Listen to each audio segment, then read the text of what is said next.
네, 안녕하세요. 순일고의 수학동아리 매스파이오너의 박건일입니다. 여러분과 함께하는 10분 강의 첫 번째 주제는 모듈러 연산입니다. 모듈러 연산에 대해서 간략하게 살펴보도록 해요.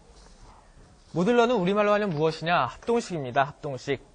합동이란 말이 들어가 있으니까 중학교 때 여러분들께서 배웠을 합동이라는 점과 유사점이 있는 것이 아니냐 이렇게 착각을 하실 수도 있는데 합동과 그렇게 크게 비슷한 면이 있는 건 아닙니다. 오히려 다르면 달랐지. 네, 다르면 달랐어요. 네.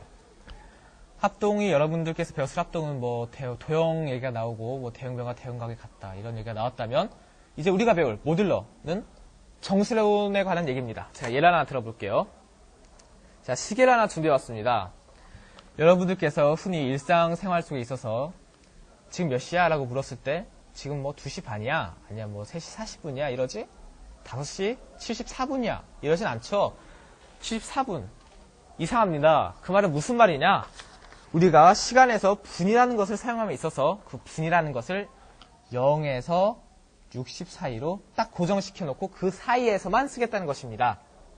그러니까 61분 하면 이상하잖아요. 60을 넘어가 버렸으니까. 그러니까 61은 다시 1이 되는 거예요. 61은 다시 1이 된다. 네. 이거를 우리가 바로 뒤에 배울 합동식을 써서 표현하게 되면 이렇게 쓸 수가 있는 거예요. 61은 1과 합동이다. 네, 이렇게 우리 생활 속에서 합동식의 분위기가 풍기는 예를 하나 찾아봤어요. 그럼 이 합동식이라는 것이 어떻게 나오게 되었느냐? 자, 우리 위대하신 수학자이신 가우스님께서 24세에 구해져서 산술연구 디스퀴스티노스 아리스메티카를 통해 만들어냈다고 합니다. 가우스는 많은 중요한 공헌을 했지만, 특히 정수론에 있어서 많은 공헌을 했는데요. 그래서 정수론의 아버지라고 불리기도 하죠. 백과사전의 설명에 따르면 일반적인 정수론의 용어에 있어서 혁명적 개선이며 정수에 나누어 떨어지는 개념의 처리를 매우 단순화시켰다고 평가받고 있습니다. 네, 그럼 본격적으로 합동식을 배우기 앞서 약수관계를 나타내는 기호에 대해서 간략하게 살펴보도록 합시다. 예를 들어 볼게요. 4하고 2가 있습니다. 2는 4의 약수이죠. 그럼 이럴 때 우리는 어떻게 표현을 하느냐? 이 4하고 2를 써놓고 가운데에 짝대기를 딱 긋습니다. 그럼 이게 무슨 뜻이냐? 4와 2가 약수관계에 있다. 를 이렇게 간단하게 표현할 수가 있는 거예요. 다른 예를 하나 더 들어볼까요? 10과 5가 있습니다. 5는 10의 약수이죠? 네, 이렇게 표현할 수가 있어요. 네. 그럼 약수가 아닌 관계일 때는 어떻게 할까요? 예를 들어서 13하고 7이 있습니다. 서로서죠? 이럴 때는 약수 관계를 어떻게 표현하느냐? 약수가 아니죠? 7은 13의 약수가 아니고 13은 7의 약수가 아니고 이럴 때 어떻게 표현하느냐? 짝대기를 긋고 띠 이렇게 표현하면 됩니다. 간단하죠? 문제 하나 내볼까요? 네, 그러면 16과 8은 어떻게 표현할 수가 있을까요? 약수 관계를 나타내는 기호에 따라서 간단히 짝대기를 그리면 되죠? 다음으로 넘어가겠습니다. 모듈러의 정의.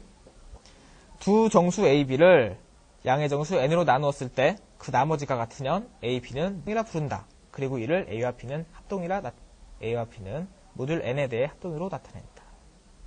다른 정의를 불러볼까요? 두 정수 A, B의 차가 정수 P의 배수일 때 P의 배수일 때 네, 이 표시는 아까 우리가 바로 썼던 그 약수관계를 나타내는 표시죠. 이 소리가 즉 A와 B의 차가 P의 배수이다를 나타내는 것입니다. 네, 그걸 나타내는 거예요.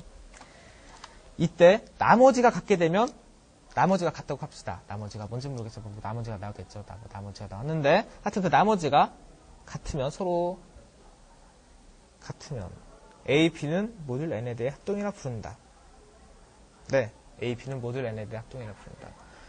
이 정의는 증명에서 자주 사용된 정의지만 딱 봤을 때 딱 이해가 안 가는 면이 있기 때문에 이런 정의를 설명을 해볼게요.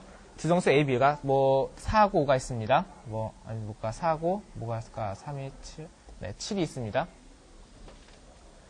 4하고 7이 있을 때 이거를 3으로 나누게 되었을 때 여기선 나머지가 1이 나오고 여기선 나머지가 3이 똑같이 1이 나오죠. 나머지가 같네요.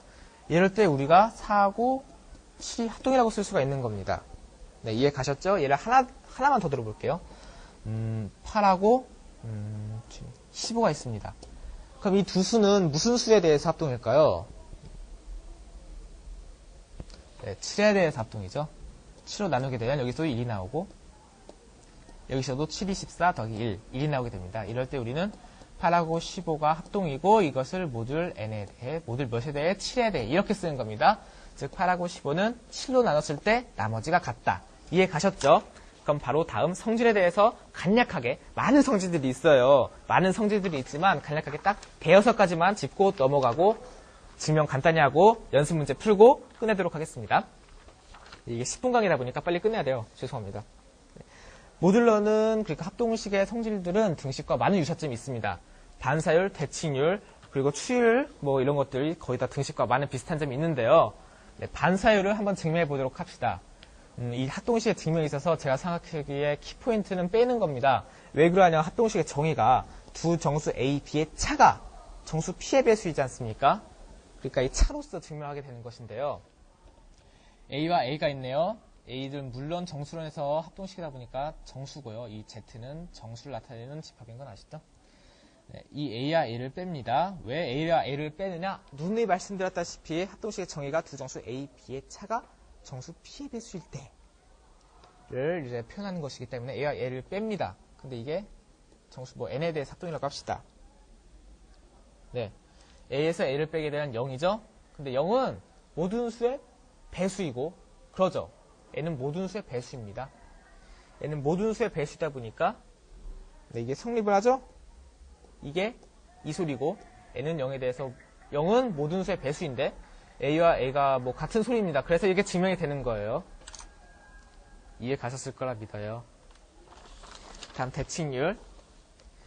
A와 B가 합동이면 B와 A가 합동이다. A와 B가 합동이면 B와 A가 합동이다. 마찬가지로 A에서 B를 뺍니다. 이게 N에 대해서 합동이래요. 하나 예를 들어 볼게요. 14의 약수 중에 7이 있죠. 그럼 마이너스 7도 14의 약수죠. 약수의 범위를 정수까지 확장시켰을 때 말입니다. 그럼 A와 B가, A 빼기 B가 N에 대해서 뭐식이 있으니까 마이너스를 붙인 B-A도 똑같이 N에 대해서 약수관계 있겠죠. 이 소리입니다. 다음 추이율. 이거는 그러니까 3단 논법으로 이용하시면 좋을 것 같아요. A와 B가 합동인데 B와 C가 합동이다. 그럼 A와 C가 합동이다. 이건 어떻게 증명을 하느냐? 마찬가지로 A와 B를 빼어봅니다. B에서 C를 빼어봅니다. 이들 더해봅니다. 그럼 찍 지어지고 이렇게 남게 되죠. N은 A-C. 그러니까 이 소리가 무슨 소리냐? 이 소리죠. A와 C를 뺀 그 차가 N에 대해서 같다. 합동식의 정의와 똑같죠. 그러니까 이렇게 쓸 수가 있는 거예요. 네. 이해 가셨죠? 다음 성질들에서 간략하게 살펴보자면 A와 B가 합동이다, C와 D가 합동이다. 그럼 이 두 식을 양변 더했을 때, 양변 곱했을 때도 식이 성립한다. 마찬가지로 이것의 증명은 서로 빼보면 됩니다. 여러분께서 한번 해보세요. 해설은 제가 나중에 올릴 수 있으면 올리도록 하겠습니다. 이제 우리가 주목할 거는 마지막인데요. 이게 빼서는 잘 안 돼요. 빼서는 증명하기가 어렵고요. 일단 이건 K가 자연수인데 두 가지로 K를 나눠봐야 됩니다. K는 1일 때, K는 2보다 크거나 같을 때. K는 1일 때는 그냥 바로 A와 B가 합동이다가 돼버리니까 그냥 받아들이시면 되고요. K와 제가 부등을 잘못 아니네요. 네, K가 2보다 클 때는 이항정리를 사용하면 되는데요. 이항정리는 고등학교 1학년 과정을 벗어나죠. 그래서 제가 넘어가도록 하겠습니다. 그럼 이 합동식은 어디에 쓰이느냐? 네, 실생활에서 많은 데 쓰이지만 중국인의 나머지 정리하는 것과 일상생활 속에서는 뭐 암호라든지 주파수를 만드는 데 쓰인다던데 제가 자세한 자료를 찾지 못해서 그냥 이런 것이 있다는 것만 소개하고 넘어가도록 할게요. 바로 연습 문제 풀어보도록 합시다. 1팩토리얼부터 10팩토리얼까지 더한 값을 10으로 나눈 나머지는 1팩토리얼은 1은 1에 대해 합동입니다. 뭐에 대해? 모듈 n에 대해. 모듈 10에 대해. 왜 모듈 10을 쓰느냐? 10으로 나눈 나머지를 지금 묻고 있잖아요. 그래서 모듈 10을 쓰는 겁니다. 이와 같이 계속 1팩토리얼부터 10팩토리얼까지 쫙 구해보면 1팩토리얼은 뭐 1, 뭐 2팩토리얼은 뭐가 나오냐? 2팩토리얼은 제가 한번 계산해 봤어요.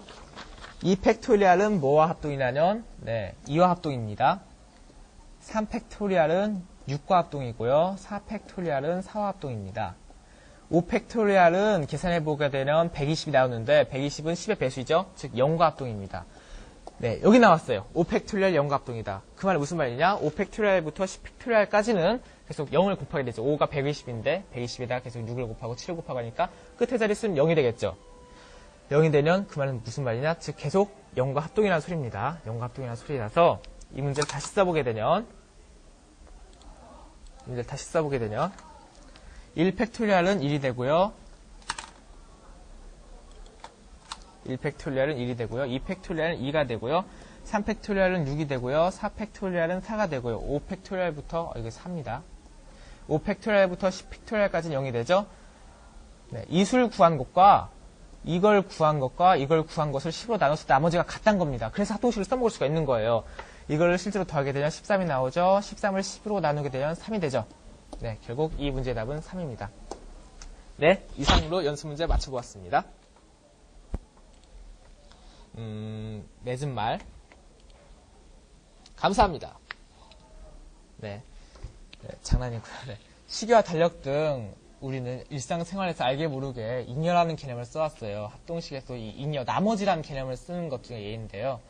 아무쪼록 여러분들께서 합동식을 써먹을 일이 있다면 다 써먹길 바라시고, 그럼 이상으로 합동식에 대한 간략한 강의를 마치도록 하겠습니다. 감사합니다.